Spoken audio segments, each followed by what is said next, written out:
ইসলামী খিলাফত ব্যবস্থা না থাকার ফলে আমরা কি ক্ষতিগ্রস্ত হচ্ছি এবং এর প্রয়োজনীয়তা কি আমরা অনেকেই জানি না বা কেউ জিজ্ঞাসা করলে বলতেও পারবো না। তো এই উত্তরটা দেওয়ার আগে একটা মূলনীতি বুঝেন।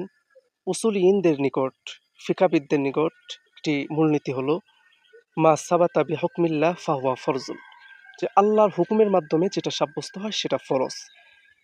এই অনুযায়ী যদি আমরা দেখি আল্লাহ তাআলা হুকুম করেছেন আকিমুস সালাহ, তোমরা নামাজ পড়ো। নামাজটা আমাদের জন্য ফরজ হয়ে গেছে। আল্লাহ তাআলা হুকুম করেছেন আতুজ যাকাত, তোমরা যাকাত আদায় করো। যাকাত আমাদের জন্য ফরজ হয়ে গেছে। তো আল্লাহ তাআলা যা হুকুম করেন তা আমাদের জন্য ফরজ হয়ে যায়। এই অনুযায়ী যদি আমরা দেখি তাহলে কোরআন শরীফের একটি আয়াত রয়েছে উদখুলু ফিস সিলমি কাফা, তোমরা পরিপূর্ণভাবে পূর্ণাঙ্গভাবে ইসলামের ভিতরে প্রবেশ করো। তো পূর্ণাঙ্গভাবে ইসলামের ভিতরে প্রবেশ করা এটাও একজন মুসলমানদের জন্য ফরজ। এখন দেখেন, এটা যদি আমি ফরজ ধরি যে পূর্ণাঙ্গ ইসলাম অনুযায়ী আমল করা, ইসলাম অনুযায়ী চলা, জীবনের প্রতিটা বাঁকে বাঁকে ইসলামকে মানা, এটা প্রতিটা মুসলমানের জন্য ফরজ।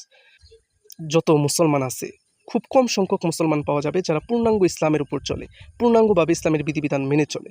তাহলে এইখানে আমরা নামাজ পড়ি কিন্তু পূর্ণাঙ্গ ইসলামের উপর চলতে পারি না, জাকাত দিতেছি অনেকেই, পূর্ণাঙ্গ ইসলামের উপর তো চলতে পারতেছি না। ইসলামের কোনো না কোনো জায়গায় আমরা আটকে আছি, আমল করতে পারতেছি না। আহ, এই হিসাবে সকল মুসলমান ফরজ তরকের গুনাহ করতেছে, আর সেই ফরজ তরকটা হলো পূর্ণাঙ্গ ইসলামের উপর চলতে না পারা। এইখানে মূল পয়েন্ট, যদি ইসলামী খেলাফত ব্যবস্থা বাংলাদেশে প্রতিষ্ঠিত হয় তাহলে সকল দিক দিয়েই ইসলামের উপর আমল করা এটা সকলের জন্য সহজ হয়ে যাবে।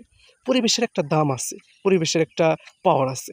আপনি তাবলিগে গেছেন, তাবলিগে যাওয়ার পরে তাবলিগে থাকার কারণে, তাবলিগের যে নিয়মকানুন আছে সেগুলো মানার কারণে, ওই পরিবেশের কারণে আপনার নামাজ ঠিকমতো হচ্ছে। আপনি ইবাদত, জিকির, কোরআন ইত্যাদি ঠিকঠাক মতো পড়তে পারছেন। অথচ বাড়িতে থাকলে এরকম পড়া হয় না কেন? ওইখানে একটা আমলের পরিবেশ আছে।